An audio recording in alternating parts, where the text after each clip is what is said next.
Bienvenidos de nuevo a todos a Neutrality Studies. Hoy tenemos una puesta al día con el siempre brillante Stanislav Krapivnik. Stas, bienvenido de nuevo. Gracias, gracias. La falta de sueño te aporta genialidad o locura. No tengo muy claro cuál de las dos.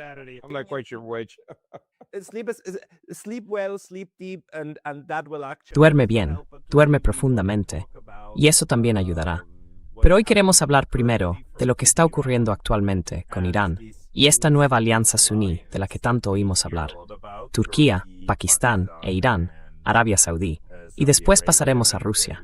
¿Cuál es tu interpretación de esta alianza? Mi interpretación es que si no nos dan el texto de la alianza, cosa que no han hecho, no van realmente en serio con ella. Hablar simplemente del documento sin mostrarlo es una posición muy débil. Pero ¿tú cómo lo interpretas?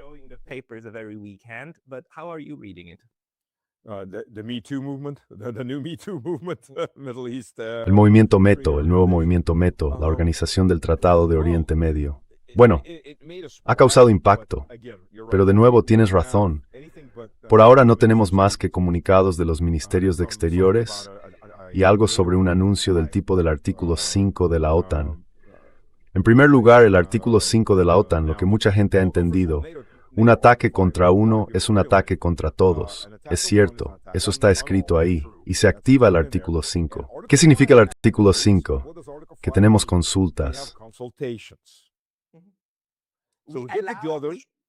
Remörgimats här på sig spåsta för kids. Men samt arsenal. Pero todos decidimos individualmente, no como un colectivo, después de estas consultas, en qué consiste el apoyo militar.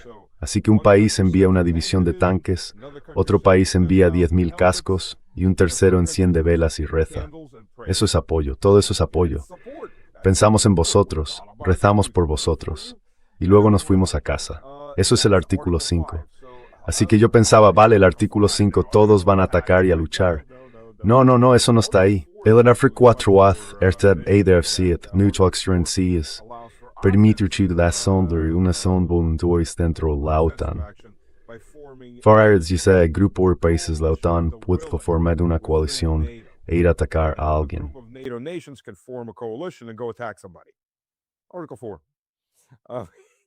El artículo 4. Sí, nadie conoce siquiera el artículo 4. Lo que me pareció interesante es que Turquía, Pakistán y Arabia Saudí son todos países suníes.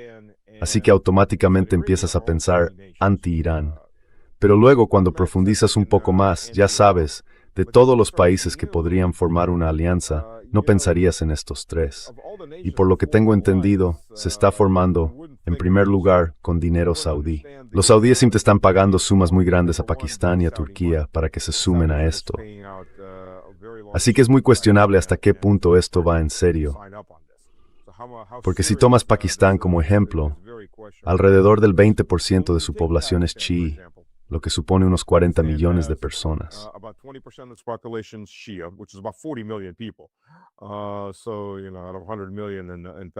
Así que, de 100 millones en Pakistán, hay mucha gente allí. Pakistán lleva ya un tiempo cercano a Irán. Estuvieron enfrentados e incluso estuvieron a punto de emprender acciones militares el uno contra el otro hace un par de décadas. Pero ahora están más o menos del mismo lado. Pakistán lanzó amenazas hacia Israel. Si ataca a Irán con un arma nuclear, atacará. No doy demasiada importancia a esa declaración. Pero Pakistán, primero, ha estado actuando como intermediario en lo que, si se les puede llamar así, son conversaciones. Trump cree que son conversaciones. Yo no lo sé. Trump está hablando con alguien.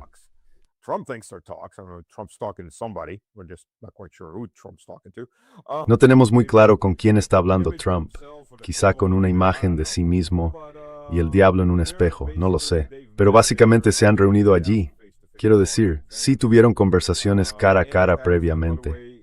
Y Pakistán, por cierto, también permitió que aviones iraníes se estacionaran en bases aéreas pakistaníes mientras todo esto estaba ocurriendo. Además, Pakistán es la principal ruta terrestre para el petróleo iraní, que va rumbo a China y, por supuesto, a Pakistán. Así que Pakistán también estaba comprando petróleo por barriles. La gente llevaba barriles de petróleo en camionetas pick-up y camiones de carga y los transportaba a Pakistán. Pakistán los compraba mientras estaba en marcha el bloqueo. Un bloqueo que, por lo que entiendo, ha vuelto a ponerse en marcha. Así que ya te preguntas, ¿qué pretende Pakistán?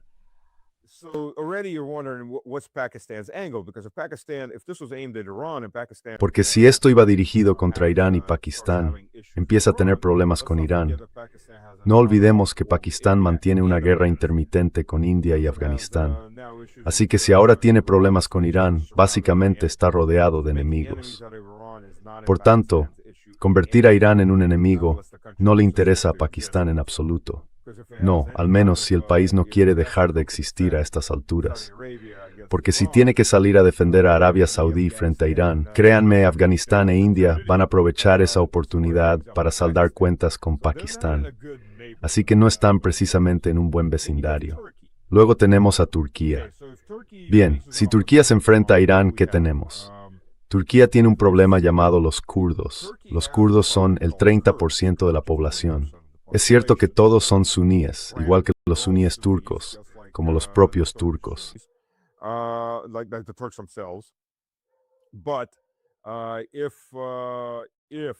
Pero si todo esto estalla y acabas teniendo algún tipo de conflicto, existe la posibilidad de que surjan movimientos de resistencia kurdos en Turquía, equivalentes a los movimientos de resistencia kurdos en Irán. Y Turquía no va a tolerar nada de eso, ningún tipo de Estado kurdo en su frontera. Porque una vez más, un tercio de su población, los kurdos iraquíes, sirios e iraníes, son minorías relativamente más pequeñas en esos países. Pero de nuevo, en Turquía representan el 30% de la población y tienen una larga historia de resistencia armada, muy armada. Así que los turcos no tienen tantos incentivos para ir contra Irán. Y luego está Arabia Saudí, que ahora mismo está en guerra con los hutíes, que son chiíes y obviamente cuentan con el apoyo de Irán. Y ya, hace solo 4 días, una de las refinerías de Aramco estaba ardiendo. Y de nuevo, esta fue una guerra que inició Arabia Saudí.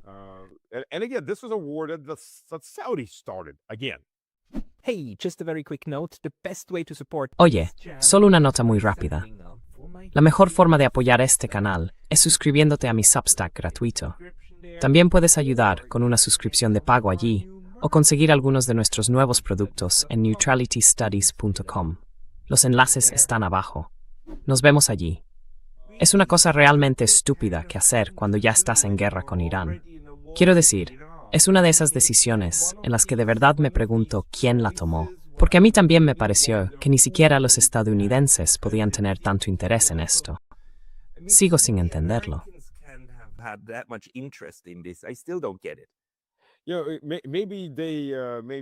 Sí, quizá pensaban que estaban otra vez jugando a videojuegos, donde podían simplemente recargar la partida anterior desde el último guardado.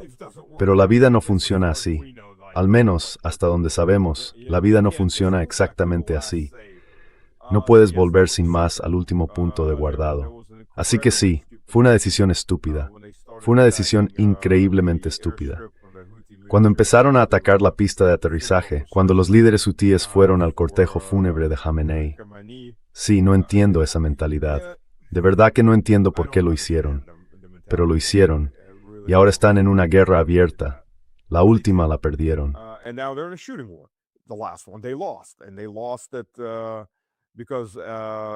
Y perdieron porque primero su ejército, que apoyaba al, entre comillas, gobierno de Yemen, que en realidad ni siquiera es un gobierno, vio cómo su candidato era derrotado en el campo de batalla.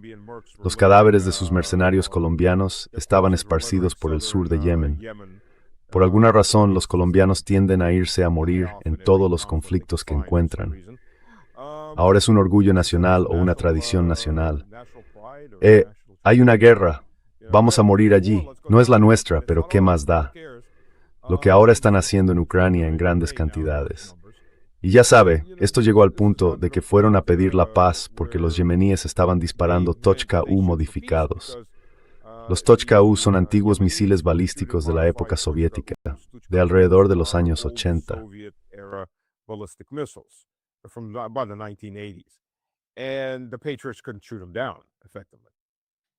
y los Patriot no pudieron derribarlos eficazmente.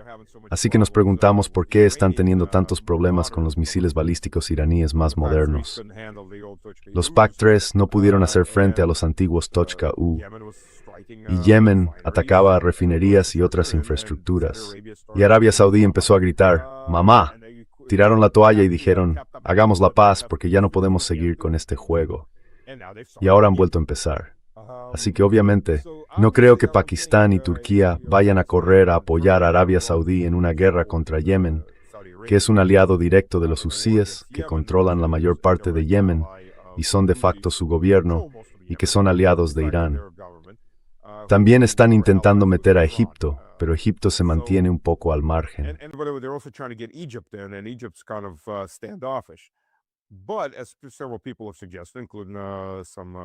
Pero, como han sugerido varias personas, incluidos algunos expertos con los que he hablado aquí en Rusia y algunos expertos estadounidenses, todos parecen pensar que esto va contra Israel.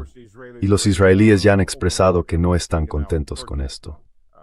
Claro, los israelíes ya hablan abiertamente de acabar con Turquía o como quieran llamarse estos días.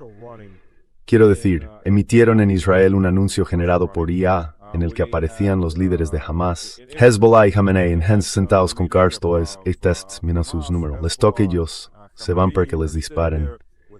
Y entonces la cámara se despliega y aparece Erdogan.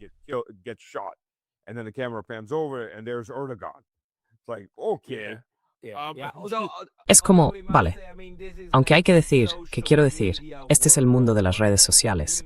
La gente publica lo que quiere, pero en Israel está muy extendida la idea de que Turquía es la siguiente en la lista, que cuando terminen con Irán, irán a por estos tipos. Porque quiero decir, Israel, a estas alturas, es una entidad colonial de asentamientos, y lo que necesitan hacer es expandirse constantemente, ¿no? Así es como están construidas todas las instituciones. Las fuerzas de defensa de Israel, sin una guerra, no serían las fuerzas de defensa de Israel, ¿no? Así que necesitas tener enemigos constantemente. Es un poco como la OTAN, ¿no? La OTAN no podría existir sin Rusia porque no tendría razón de ser, o en ese caso, ¿contra quién existir? Pero lo intentaron. Probaron con la guerra contra el terrorismo, pero ya sabes. Sí, no es lo mismo. Necesitaban que los rusos volvieran. Era muy importante. Bueno, también lo intentaron con los chinos, pero los malditos chinos están al otro lado del mundo. No da la sensación de que sean, ya sabes, una amenaza allí. Es difícil exagerar la amenaza cuando los chinos están literalmente al otro lado del mundo. Ah, sí, estarán aquí cualquier día de estos.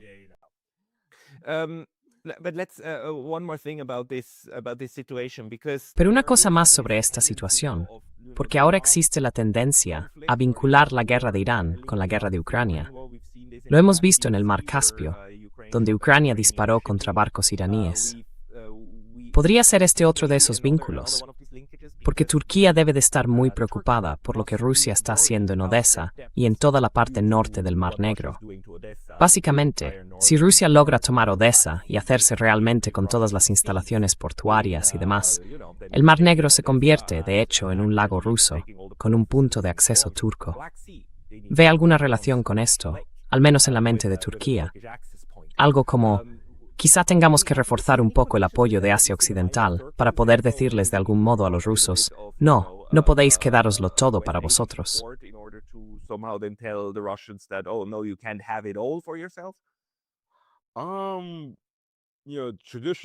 Bueno, tradicionalmente, durante los últimos, diría yo, 150 o 200 años, en realidad, sí, el Mar Negro ha sido prácticamente un lago ruso, con un punto de acceso turco.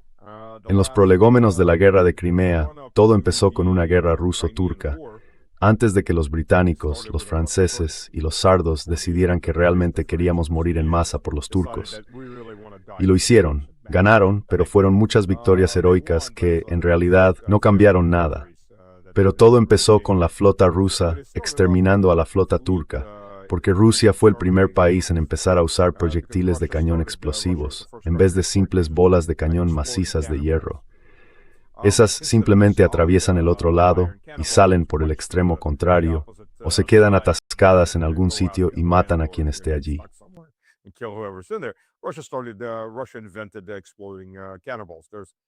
Rusia inventó las balas de cañón explosivas. Dicen que los rusos no inventan nada. Rusia inventa muchas cosas. Y acababan de aniquilar la flota turca. Fue una masacre de la flota turca. Y eso se utilizó, por cierto, como propaganda para que los británicos y los franceses entraran en la guerra.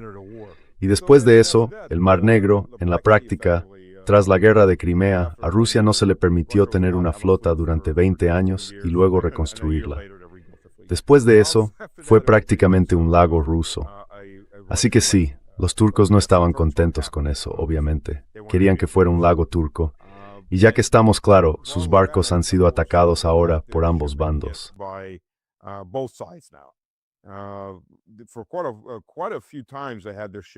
En bastantes ocasiones, Ucrania atacó sus barcos. Y la población de Turquía está muy indignada, pero Erdogan es Erdogan. No hará, bueno, en lo que respecta a Ucrania, no hará ninguna declaración. Verá, una de las razones por las que Erdogan también apoyaba esto, el tratado que cedía Crimea a Rusia, porque Crimea no era originalmente, Crimea era rusa o partes de Crimea eran rusas y otra parte era griega. Y luego cuando llegaron los mongoles, se convirtió en mongola, porque los tártaros de Crimea no son tártaros. No existe tal cosa como un tártaro. Los tártaros tampoco salieron nunca de Mongolia. Genghis Khan los exterminó a todos para vengar a su padre.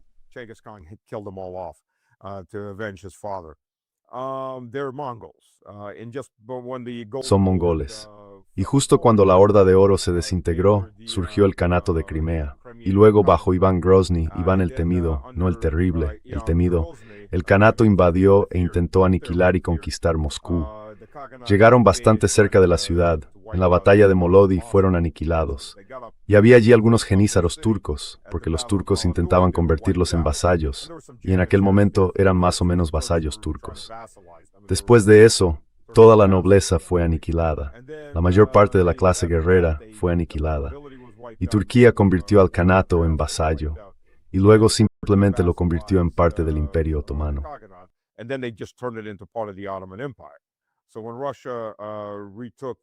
Así que, cuando Rusia recuperó y conquistó el resto de Crimea, el tratado por el que se cedía estipulaba específicamente que pasaba a ser territorio ruso a perpetuidad. Pero si alguna vez dejaba de ser territorio ruso, volvía a Turquía o al Imperio Otomano. Así que los turcos estaban muy contentos de que Ucrania se estuviera desmoronando porque, supuestamente, según el tratado, recuperarían Crimea. Y por desgracia para ellos, no fue exactamente así. Crimea volvió a pasar a Rusia. Así que los turcos, de hecho, estaban haciendo planes al respecto. Ah, sí, por tratado podemos recuperarla. Pues no, no podéis. A estas alturas, se trata de un tratado de 250 años de antigüedad, casi de 300 años.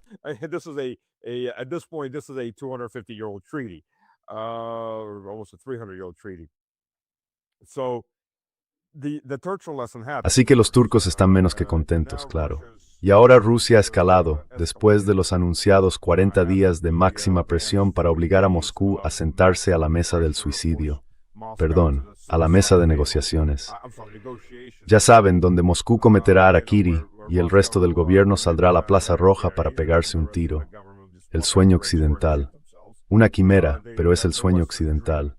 Por eso ahora están gritando, y los turcos vuelven a decir, hagamos otro corredor de grano. Pues no, esa es otra forma de decir, hagamos otro alto el fuego.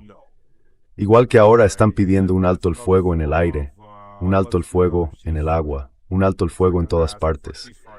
Y eso solo va a prolongar la guerra aún más, porque simplemente usan ese tiempo para reagruparse y volver a poner en pie al ejército ucraniano, o lo que queda de él.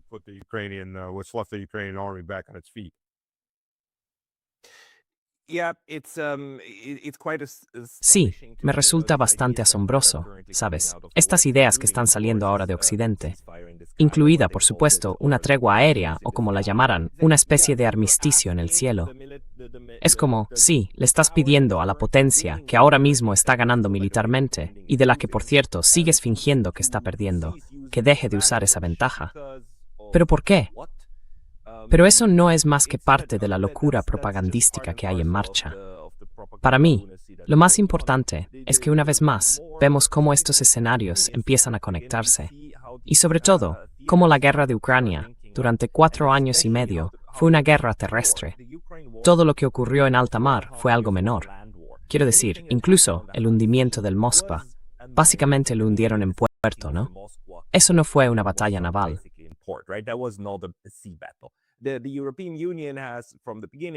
La Unión Europea desde el principio ha dicho algo así como, oh, tenemos esta flota en la sombra. Un término absurdo, totalmente. Pero en realidad no tenían medios para actuar en consecuencia. Ahora, recientemente han empezado incluso a incautar sistemáticamente ciertos barcos. Y los ucranianos, de nuevo, atacan el transporte marítimo. No solo el ruso, sino también el turco e incluso el iraní, la expansión. Y luego hace 2 días, Vladimir Putin, en el lejano oriente, dijo de hecho, he dado la orden de tomar represalias cuando eso ocurra contra el transporte marítimo europeo. Y no solo en aguas europeas, sino que eso podría extenderse hasta las aguas del Pacífico. A mí esto me parece una expansión de esta guerra al espacio marítimo global. ¿Usted también lo ve así?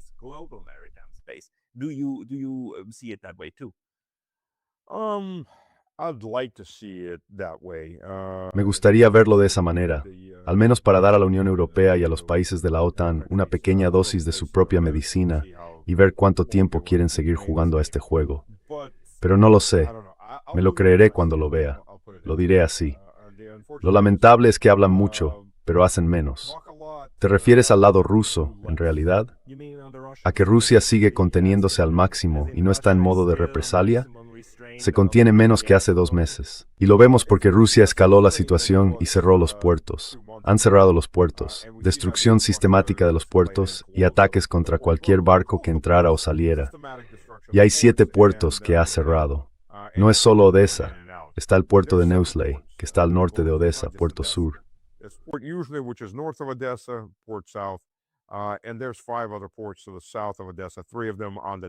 Y hay otros 5 puertos al sur de Odessa, 3 de ellos en el río Danubio. Sí, los han cerrado, y ya está. Los puertos han sido atacados, atacados otra vez y atacados aún más. El transporte marítimo ha sido atacado. Pero llegado a este punto, la cuestión es si Rusia escalaría la situación hasta llegar a capturar buques de la Unión Europea. Y podría hacerlo. Tiene muchas zonas donde hacerlo. Yo defendía montar un incidente para los británicos en aguas internacionales, algo que sería bastante fácil. Apareces, colocas allí un petrolero ruso con marines a bordo, con misiles antiaéreos, manpads, y lo dejas a la deriva como si se hubiera averiado. Y los piratas británicos acudirían corriendo y habría un submarino detrás.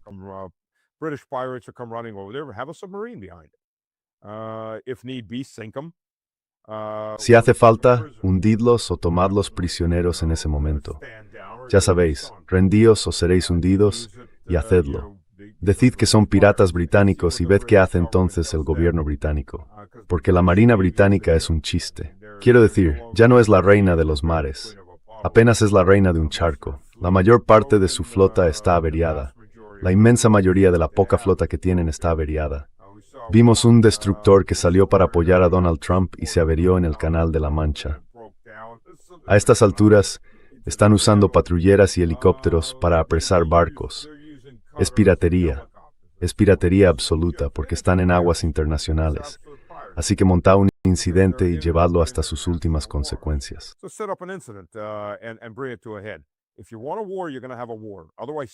Si queréis una guerra, vais a tener una guerra. Si no, desistid y volved a unas relaciones normales. Aunque bueno, con los británicos casi nunca son relaciones normales. Volved a comportaros de forma civilizada. Pero el problema es que Rusia no ha hecho nada parecido. Y los británicos y los franceses se han envalentonado y han decidido que, ya sabéis, podemos apoderarnos de barcos que no estén demasiado cerca de Rusia, en aguas internacionales. Y ha habido ataques contra barcos rusos en el Mediterráneo. Se lo achacan a los ucranianos. Y yo pienso, lo siento, los ucranianos no están apostados con un montón de drones en las islas del Egeo, buscando un barco ruso que está en medio del Mediterráneo, pasando por las islas del Egeo, pero en aguas internacionales.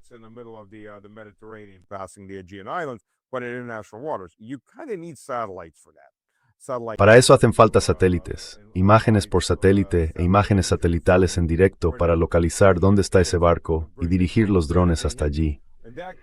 Y en ese incidente había drones FPV que volaban a 30 kilómetros de distancia. De nuevo, hace falta reconocimiento para poder ubicar con precisión ese barco. A 30 kilómetros, el mar es un lugar enorme, con muy pocos puntos de referencia. Así que en un caso así, de nuevo, fue Occidente, probablemente los británicos en este caso, quien atacó el barco. Así que están fuera de control. Personalmente he defendido que tenemos que tenderles una trampa y llevar esto hasta el final. Si queréis una guerra, vais a tener una guerra. Si no la queréis y no podéis manejarla, alejaos de una puñetera vez y comportaos como una nación civilizada.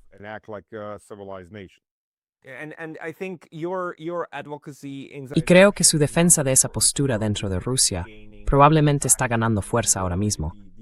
Quiero decir, este tipo de argumentos, que Rusia debe empezar por fin a hacer lo que hizo Irán, es decir, restablecer la reciprocidad, porque Occidente se ha acostumbrado demasiado a hacer lo que le da la gana, mientras Rusia responde con la máxima contención, ¿no? Y entonces, podemos volar sus fábricas de Wildberries. ¿Y qué vas a hacer tú, tipo duro, no? Juegan a ese tipo de juego.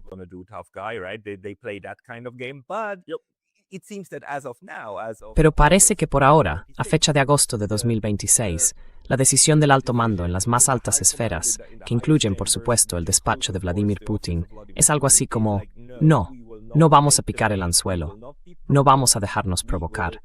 Seguiremos desmantelando sistemática y metódicamente a Ucrania como Estado, como entidad, como amenaza militar. Esto está funcionando.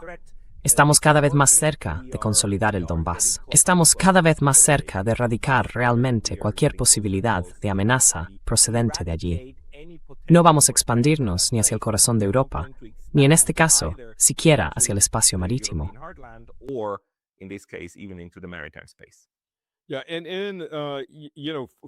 Sí, y ya sabe, en primer lugar para Ucrania, perder esos puertos significa que en la práctica ya los han perdido, al menos mientras Rusia mantenga la presión.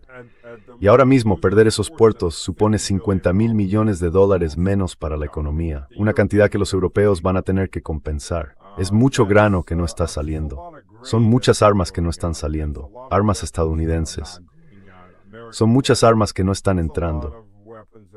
Sí, he dicho armas estadounidenses saliendo, porque Ucrania es un enorme centro militar de tráfico de armas en el mercado negro, incluidos sistemas de artillería y cosas así.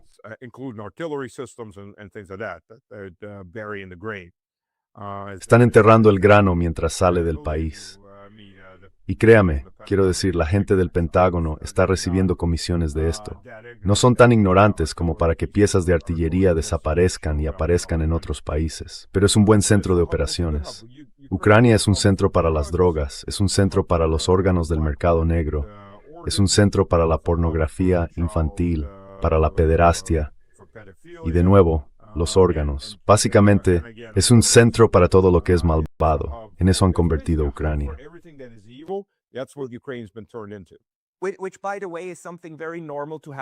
Lo cual, por cierto, es algo muy normal cuando Estados Unidos toma el control de un lugar, porque ¿qué fue lo que realmente acabó con el narcotráfico en Afganistán?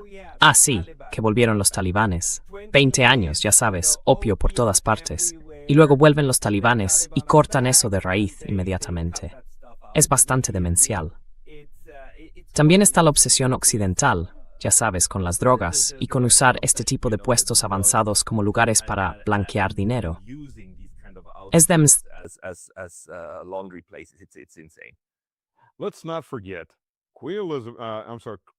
No olvidemos que la reina Victoria fue la primera gran narcotraficante internacional de Chor. Está al lado de China, donde se contaba como ciudad por Toret en el resto de China.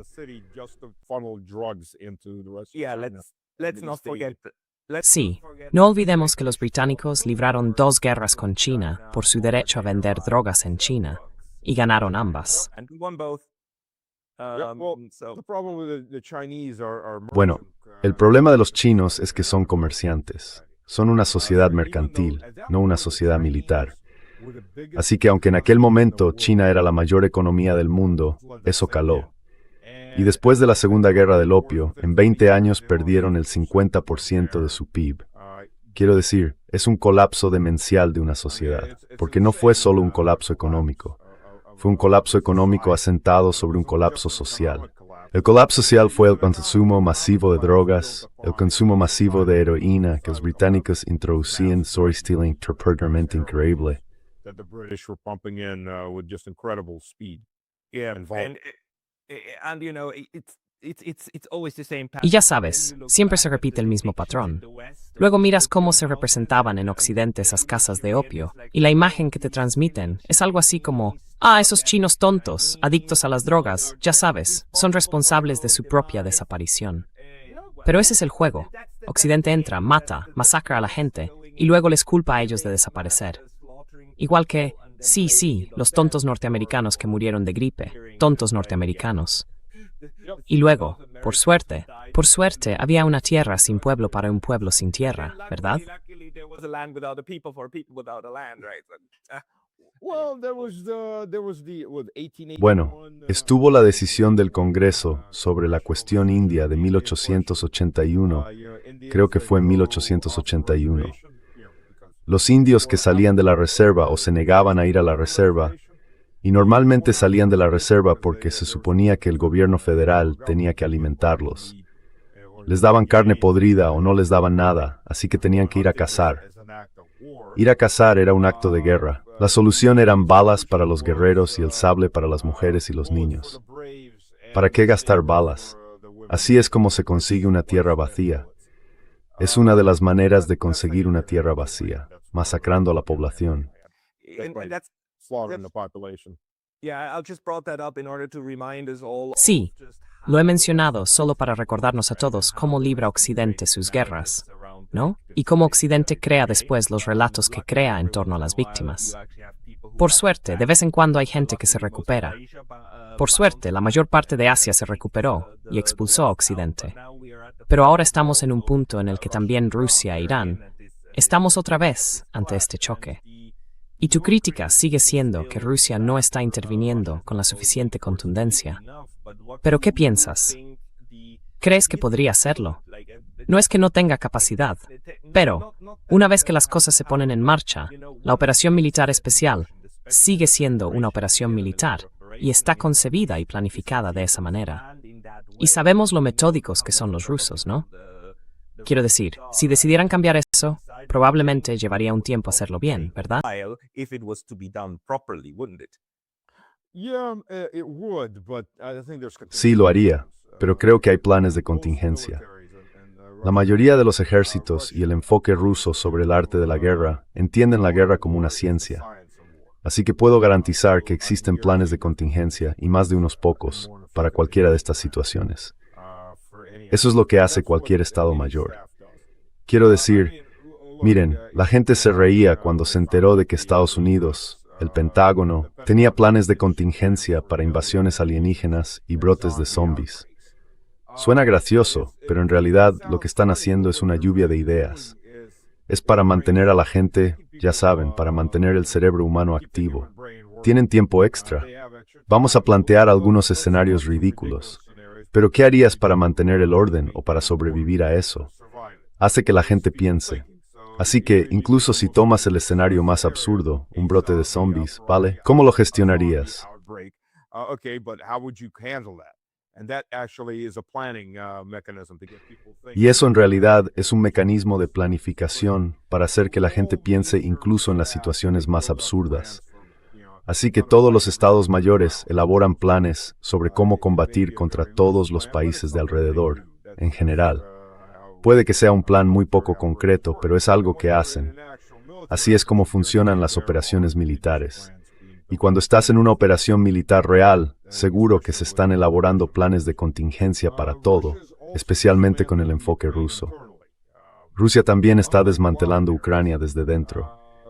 A diferencia de Wildberries, Nova Pochta estaba enviando literalmente equipamiento al ejército ucraniano. y presumían de ello, lo publicaban en Internet.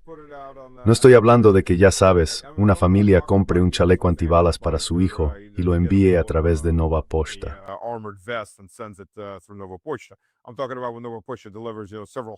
Hablo de cuando Nova Pošta entrega, ya sabe, varios cientos de estos de una sola vez. Simplemente se ha convertido en el brazo logístico del ejército ucraniano. Así que Rusia ha estado destruyendo sus almacenes con mucha eficacia. Es algo de lo que no se habla en Occidente. Rusia también ha estado destruyendo estaciones de servicio por todas partes. En primer lugar, inutilizaron cerca de 500 estaciones de servicio en Sumy y Kharkov. Eso impidió que los drones se lanzaran desde esos pequeños camiones de carga, porque los camiones necesitan las estaciones de servicio tanto para los drones como para ellos mismos, y las estaciones de servicio están destruidas. La diferencia es que Rusia ataca esas estaciones por la noche cuando no hay nadie o están cerradas, pero también provoca el colapso de la economía local.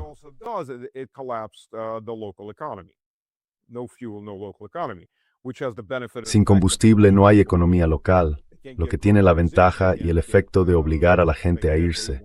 No pueden hacer llegar alimentos, no pueden hacer llegar nada, al final se van. Y eso, por cierto, permite al ejército ruso avanzar más rápido. Zelensky hace unos 2 años debía de estar muy colocado con polvo colombiano para desfilar, interrumpido por animadoras, y soltó que, bueno, no podemos evacuar a todos los civiles porque el ejército ruso empieza a avanzar mucho más rápido. Traducción: estamos usando a nuestra gente como escudos humanos, sabiendo que los rusos intentan evitar daños colaterales, o, como los llaman los israelíes, puntos extra por víctimas civiles. Así que esto obliga a los civiles a salir por su cuenta. Rusia también ha estado atacando muchos de los almacenes de alimentos.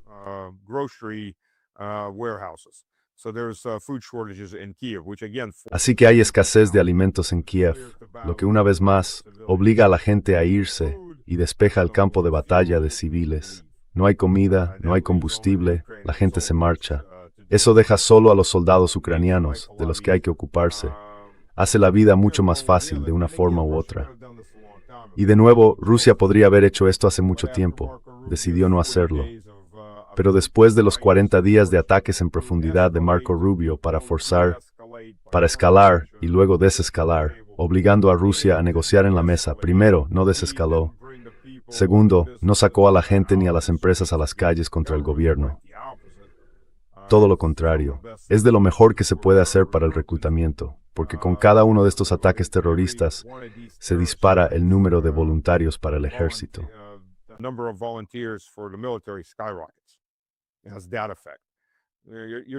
Tiene ese efecto. Estás tratando con una cultura muy distinta. Y solo porque, bueno, antes que nada Wildberries y Ozone también recibieron unos cuantos golpes, pero tampoco se quedaron de brazos cruzados.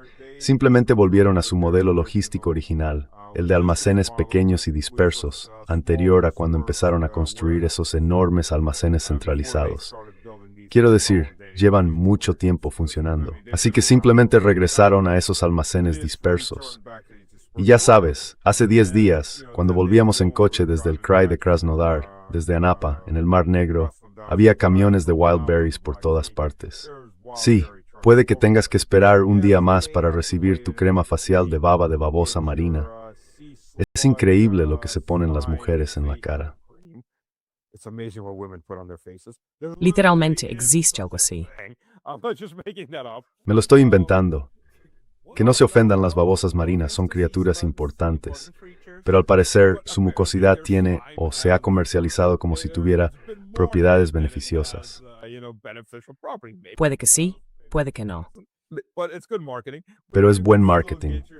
Aún así, puedes conseguir tu crema facial de baba de babosa marina. Puede que tarde un día más en llegar, pero sigue estando disponible. Quiero decir, yo acabo de pedir algunas cosas en Wildberries y me han llegado. Así que...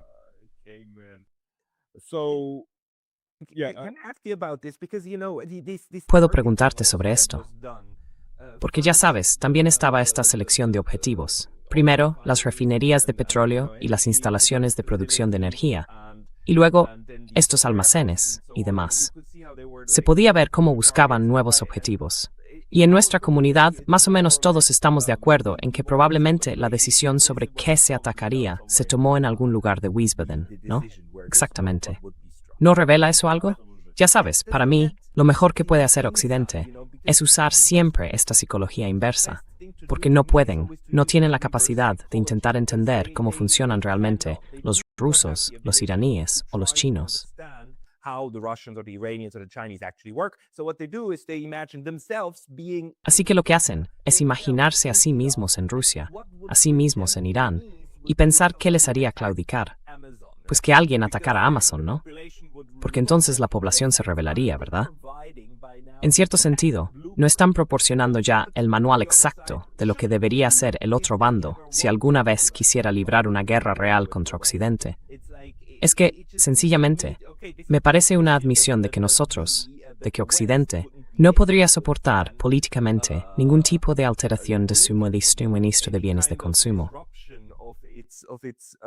consumer supply model. Oh, absolutely, absolutely. Oh, absolutamente, absolutamente. Y ese es el punto, exactamente. Están proyectando, ya sabe, las personas y las naciones tienden a proyectar. Y eso, por cierto, ha sido, si quiere entender la parte rusa de la mentalidad rusa, es la proyección de, oye, lleguemos a un acuerdo. En realidad nadie quiere ir a la guerra. Sí, llevo diciéndole a Evan los últimos 3 años y medio, 4 años. No, quieren ir a la guerra. Pero nadie quiere ir a la guerra. ¿Por qué iba a querer alguien ir? No, porque realmente quieren ir a la guerra. Puede que el ciudadano de a pie no quiera ir a la guerra, pero las élites sí quieren ir a la guerra. No se puede proyectar el deseo ruso de no ir a la guerra sobre el hecho de que los europeos están completamente fuera de sí. Y también bastantes personas, como ya hemos hablado antes, como ha tenido en su programa sobre la psicosis colectiva, la formación de grupo, ya sabe, es así. Group psychosis, the group formation. It lose all common sense. Se pierde todo el sentido común. ¿Qué te va a traer la guerra? La gente se vuelve jodidamente loca. Quiero decir, Finlandia es un ejemplo perfecto. Era el sobaco de Europa, el hazme reír y el sobaco de Europa, hasta que pasó a formar parte del Imperio Ruso, donde era un reino autónomo dentro del Imperio Ruso. Y Rusia la desarrolló. Construyó Helsinki para ellos a partir de una apestosa aldea de pescadores, educó a las élites y llegaron a ser, incluso cuando se independizaron, ¿vale? Después de la Segunda Guerra Mundial, cuando Stalin fue muy amable con ellos, les perdonó los campos de concentración que Finlandia gestionaba para la población de Karelia no finlandesa que estaban arrebatando. Y toda su economía estaba orientada hacia Rusia, y tuvieron mucho éxito.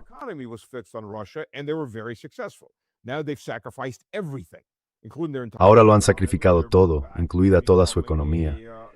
Han vuelto a convertirse en el sobaco de Europa porque nadie los necesita. No tienen nada en particular que necesite nadie. Productos de madera, pero la madera también venía de Rusia, de Siberia. Así que ahora tampoco tienen eso. Así que de nuevo, esto es psicosis colectiva. Oh, vamos a acabar con los rusos. Pues no, no vais a hacerlo, pero vais a destruir vuestra propia economía y vuestro propio futuro. Pero no puedes hablar con la mayoría de los finlandeses, porque a estas alturas les han lavado el cerebro. No a todos. Hay finlandeses normales, obviamente, he hablado con varios, pero la mayoría tienen el cerebro lavado. Y esto es lo mismo que está ocurriendo en Europa. Rusia está proyectando sus propios valores, pero no puedes hacer eso.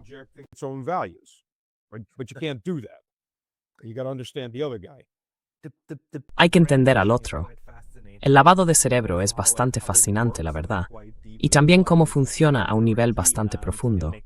Ahora mismo estoy en Suiza y el mes que viene, el 27 de septiembre, vamos a tener un gran referéndum sobre si reforzar la neutralidad suiza, lo que también significa neutralidad económica.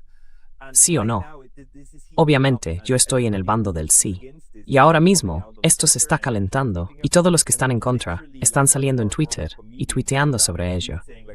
Y literalmente uno de nuestros antiguos humoristas publicó un tweet diciendo algo así como: esta gente cree que una guerra puede evitarse mediante discusiones. Sí. Sí, eso es lo que creemos. Sí, puedes. Hay otras formas de acercarse a la otra parte que no sean las armas, pero ni siquiera son capaces de pensar en esos términos. Por eso creo que es un poco ridículo, ¿no? De hecho, lo que está pasando en Europa roza la psicosis. Oh, yeah, yeah. And then the Russian Ah, sí, side, sí. again. Y luego está la parte rusa. De nuevo, Rusia también es culpable de esto, igual que Occidente, de no entender a su adversario. Es como si pasaran de largo el uno junto al otro. Pero en Rusia ha empezado a calar. Está abriéndose paso. Y lo que les digo a la gente es que sí, de verdad quieren una guerra. Las élites de verdad quieren. La gente ha empezado a entenderlo. En el lado europeo, bueno, el europeo no ruso, como hablaba con Glenn, como lo expresó Glenn, ahora está prohibido siquiera entender a tu adversario. Porque si tan solo entiendes a tu adversario, ya eres un apologista de tu adversario. No es que necesariamente te guste tu adversario. Puedes odiarlo, pero al menos deberías entenderlo. Pero no puede haber entendimiento. Es ideología. O estás con nosotros o estás contra nosotros, ¿no? Así que o te han lavado el cerebro como a nosotros o eres de los otros. You're either brainwashed like we are or you're the other. In the German language, the word En alemán, la palabra comprendedor de Rusia o comprendedor de Putin es un insulto. Es un término despectivo. Es como, y además es uno muy grave.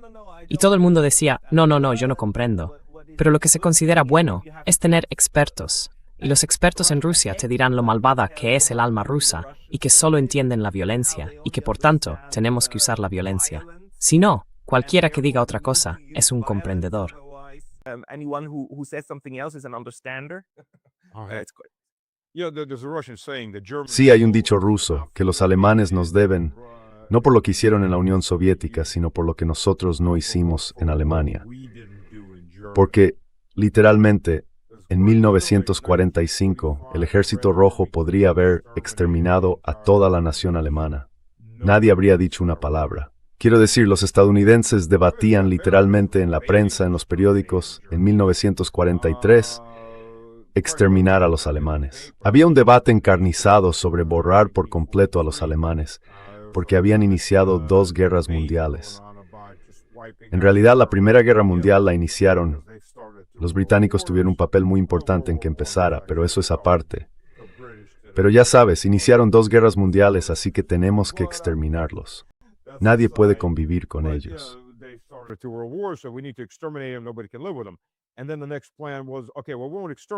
Y luego el siguiente plan fue, bueno, no los exterminaremos, pero vamos a esterilizarlos a todos, a convertirlos en una economía agraria y a esterilizarlos para que simplemente desaparezcan.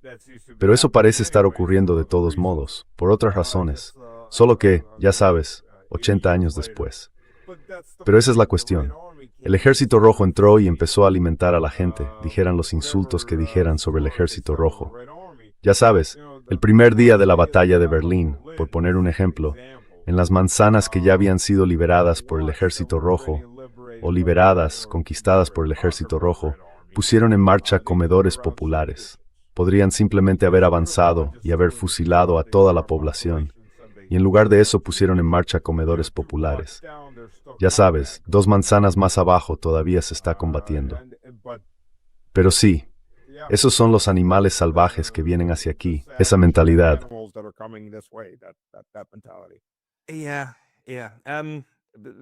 Sí. En lugar de esta, quizá. Sé que además están haciendo obras en tu casa, están construyendo algo por aquí, así que quizá deberíamos ir cerrando.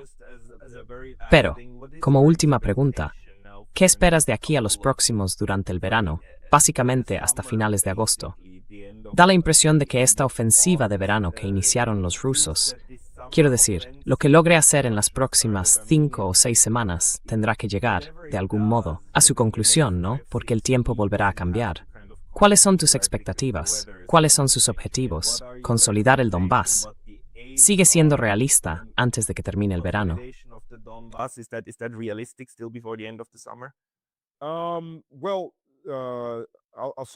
Bueno, empezaré por Orekov.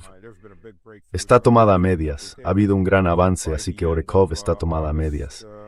Creo que para finales de agosto, bueno, quizá a mediados de septiembre, si las cosas siguen al mismo ritmo, Orekov va a caer. Y esa es la última zona fortificada hasta llegar a Zaporilla. Los ucranianos han enviado allí las pocas reservas que les quedan para intentar frenar esto. No creo que vaya a funcionar. Y creo que Orekov y esa zona van a caer. La cuestión es a qué velocidad empezará Rusia a avanzar los aproximadamente 30 kilómetros hasta Zaporozhye. En cuanto a la aglomeración de Slaviansk, Kramatorsk y Drushkivka, las fuerzas rusas ya se están acercando a Drushkivka desde dos direcciones y avanzan por arriba y por abajo. Así que tienes ese movimiento de pinza, un movimiento por la retaguardia y un avance frontal.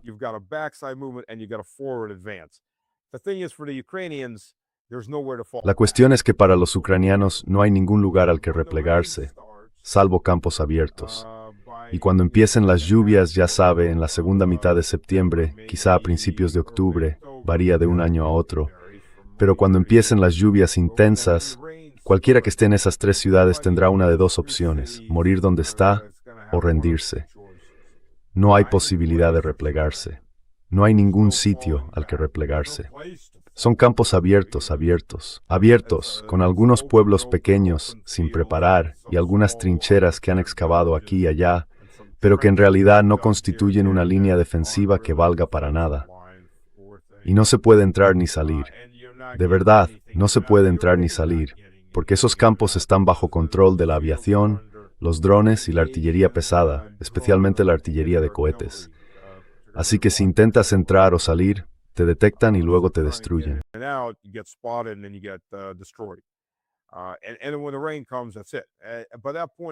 Y cuando lleguen las lluvias se acabó. Para entonces no creo que esas tres ciudades hayan sido tomadas a finales de septiembre. Creo que antes de que termine el año, quizá para noviembre, esas tres ciudades caerán una tras otra.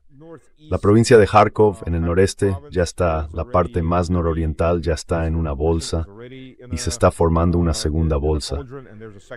Así que creo que aproximadamente una cuarta parte, si no una tercera parte, del este de Kharkov será tomada probablemente para noviembre. Y las lluvias no son tan malas en esa zona, porque es una zona boscosa. Así que ya sabe, el terreno no se convierte en un lodazal. Es el borde del bosque el que después da paso a la estepa de Tierra Negra. Por tanto, esas zonas son boscosas y el ejército ruso puede seguir avanzando. Y la gran ventaja para el ejército ruso es que en la segunda mitad de octubre vuelve la niebla.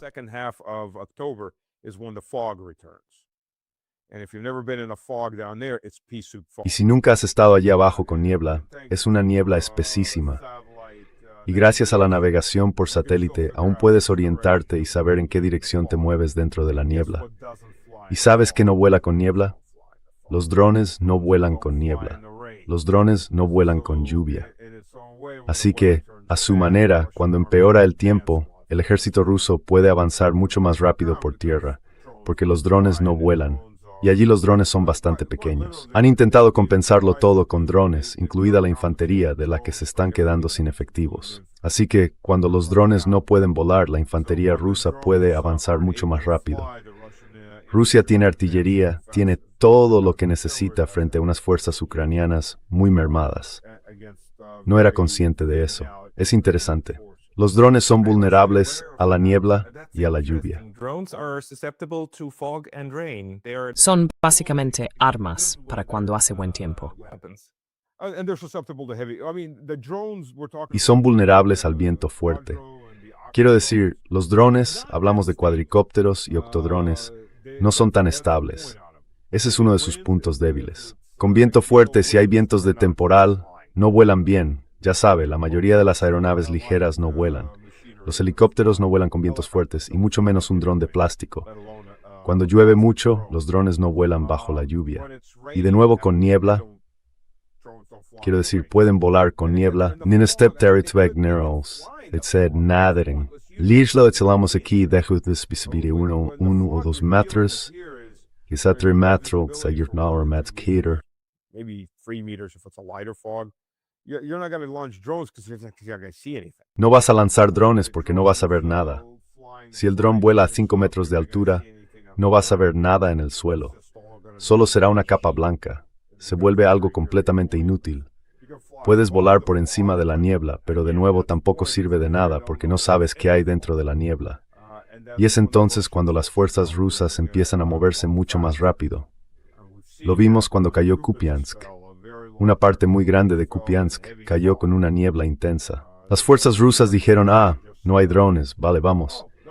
Y simplemente arañas, que en ese momento estaban agotados, destrozados y mermados. Who at that point were exhausted, broken, and thinned out. And they were just keeping the Russian forces at bay. Y se limitaban a mantener a raya a las fuerzas rusas con drones. Rusia intentaba minimizar las bajas. Y en cuanto a la niebla, les diré que en la segunda mitad de septiembre y en octubre hay niebla casi todos los días. La mayoría de los días son días de niebla, al menos por la mañana y por la noche. A veces también durante el día. Durante el día puede disiparse, pero por la noche y por las mañanas y al atardecer, la niebla entra sin duda. Así que ya lo tienen. Empiezas a avanzar. Y en ese momento, eso tiene que ser un gran temor para los ucranianos. That's got to be a big dread for the Ukrainians at that point.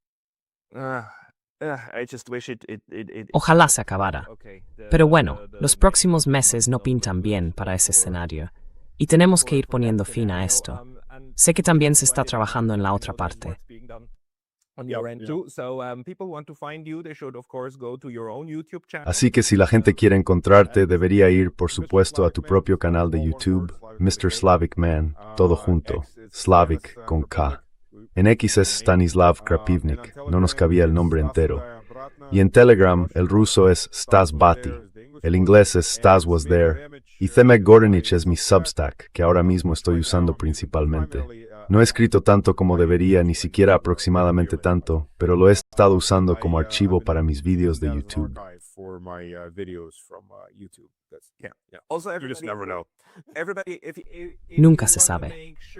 Todos, si queréis aseguraros de que seguimos siempre en contacto, suscribíos a Substack. Lo bueno de Substack es que tenemos vuestras direcciones de correo electrónico. Así que, aunque Substack decidiera bloquearnos algún día, tendríamos formas alternativas de mantenernos en contacto. Substack es una forma estupenda de suscribiros a Stas, de suscribiros a mi Substack. Sigamos en contacto. to my Substack, let's stay in touch. Stas Krapivnik, muchas gracias por dedicarnos su tiempo hoy. Grace, Zarim Safar.